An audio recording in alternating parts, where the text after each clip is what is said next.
Namaskar. Perspectives. One of the most important facets of life itself. Now, when we talk about life, and since this is a program which we call Fit for Life, part of the whole Karma Yoga for 21st century path or the sadhana paddhati, the process of deep committed practice, daily routines, it is all connected with this concept of perspectives. What is perspective? The word itself, of course, most of you would know the meaning of the word perspectives. It's nothing but point of views, the different points of views. So if I have this as my object, and if I'm looking at it from here, then this is my point of view. If I were to see this from here, then this would be the point of view if my eyes were here. And instead, if my eyes were here, somewhere here, then this would be the point of view. I would see this part of it. And otherwise, from here, I would see this part of it. So these are different parts. Now, this is maybe a little bit difficult. Let me use another example.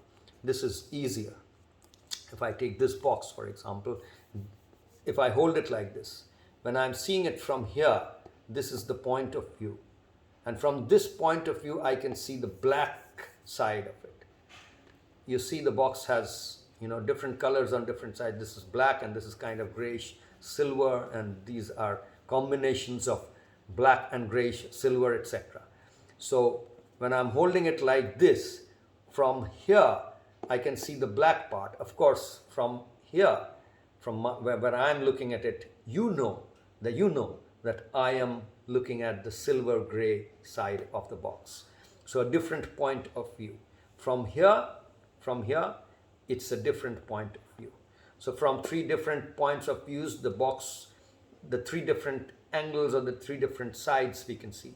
In our traditional language, traditionally in Indian languages, this is also called drishti kon. Drishti is view, kon is angle. So a different angle from which we can view something. In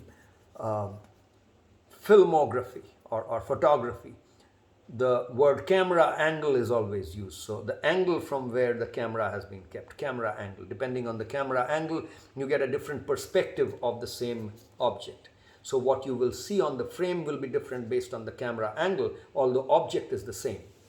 So this might seem very simple, but specifically, if I take this example, it's so obvious that this is the silvery grayish side of this box and this is the black side of this box. What's so great about it? Obviously, if I ask you, you are seeing black, what am I seeing? All of you will jump and say, well, you are seeing the silver gray side of it. But was it always like this for you? Maybe you don't know it, but it wasn't. For a long time after you were born, almost till the age of 4 or 5 or 6, in some cases it could have been all the way up to age 7, it was not possible for you to see this box from my point of view.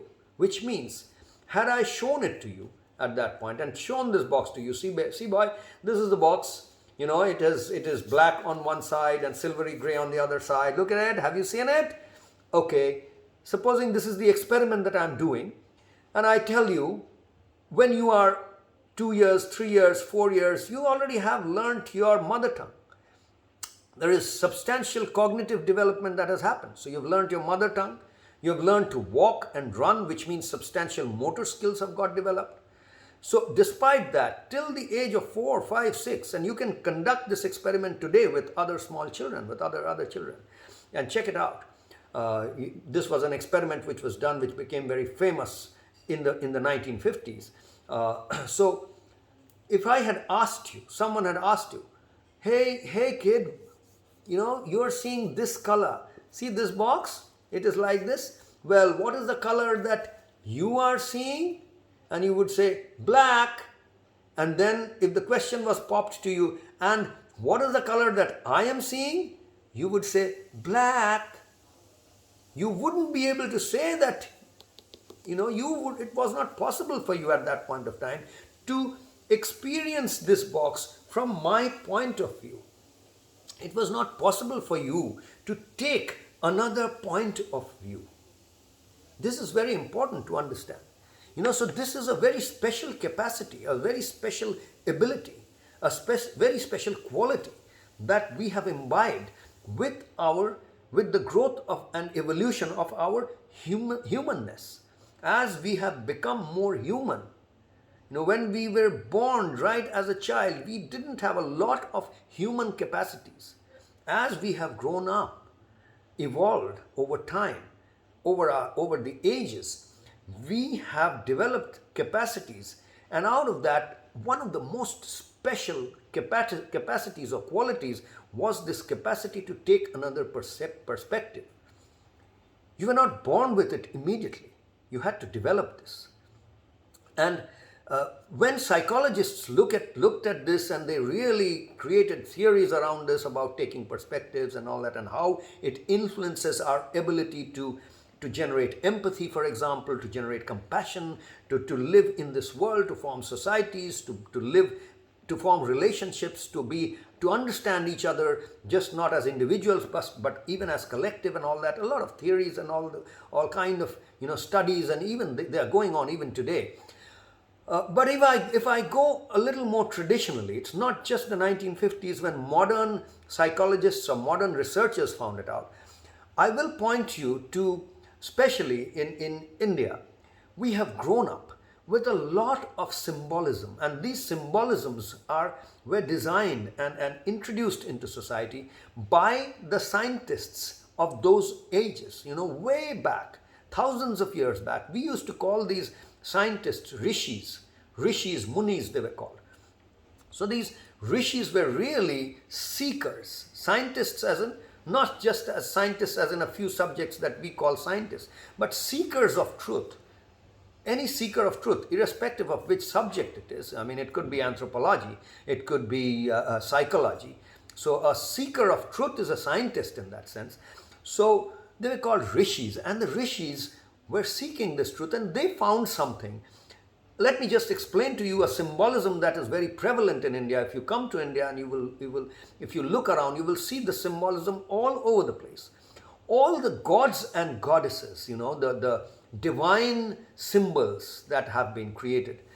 Divine symbols of divinity, which have been created in human form.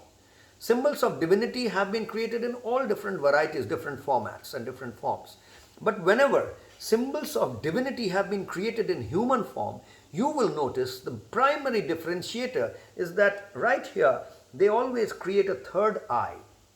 They draw or they create, if it's an idol, they will create a third eye. If it's an image picture, then they will draw a third eye.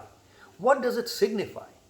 Well, it signifies, it's been described in so many different ways, so many different meanings have been brought out of it. But for the sake of simplicity, and the more I have been able to think about it and go deep into it, the point where I have been able to unite with the rishis is this, where it's become clear to me that what the rishis were trying to do were to point to the same thing about the ability to take a different perspective, other than the perspective that is available through these two eyes. These two eyes give us a certain perspective. But there is always other realities, other perspectives, which can be seen from other eyes. And it is possible for me to take those perspectives using my mind and consciousness. Manaschitta, as we say.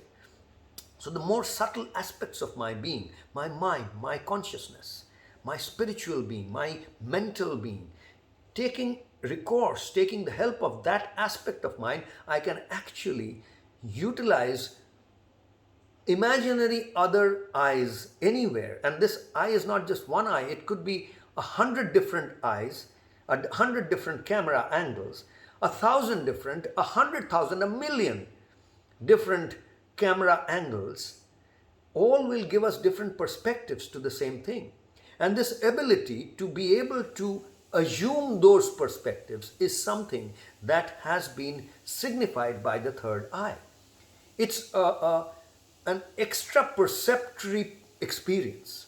We experience life through our organs, sense organs. Perception comes from the sense organs, the eyes, ears, through which we perceive sound, and then smell, taste, and touch. We know these.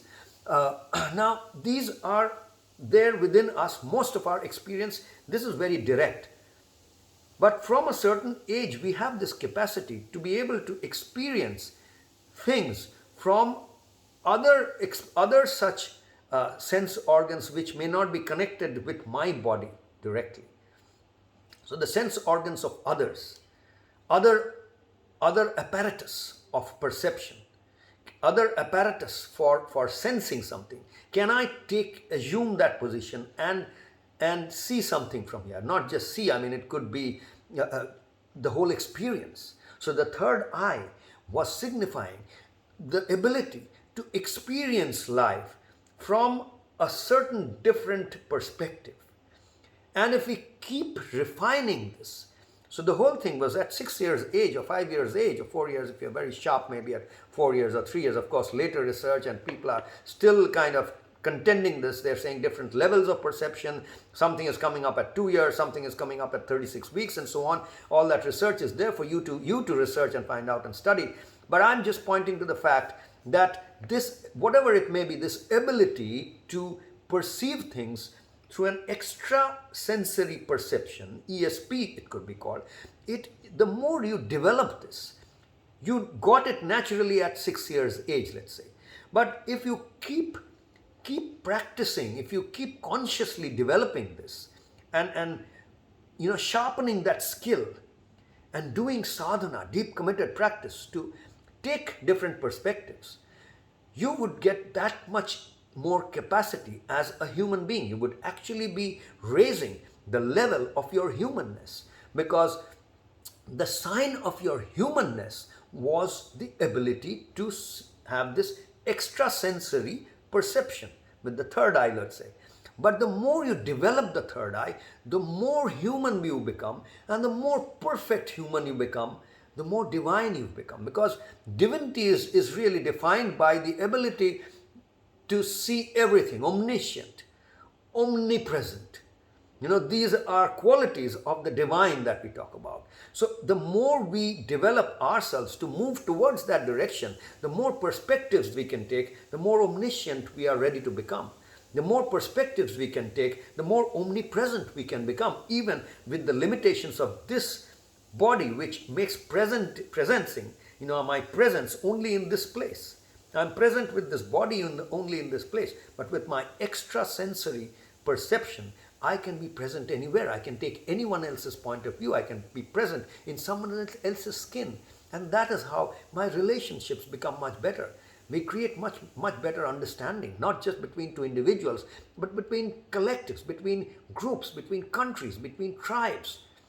And imagine what would happen if the entire education system allowed us and consciously delved into this and built these kind of things within people. And there was a time, we are told, at least historically, we are told, when this was part of the education system. Unfortunately, it is all kind of eroded.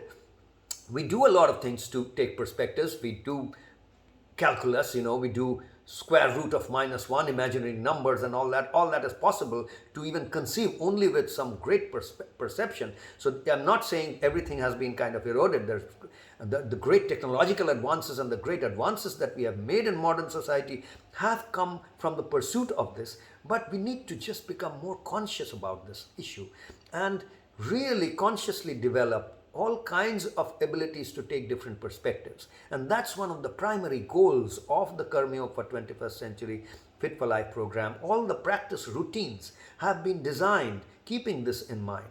So as you come and indulge in these practices, please keep this in mind, that one of the main injunctions is, one of the main things, invocations or things we are telling you to do, is to develop your capacity to take as many perspectives as you can. That's all for today, folks. Hope this will make your day a little bit at least. Take it easy. Take care. Namaskar.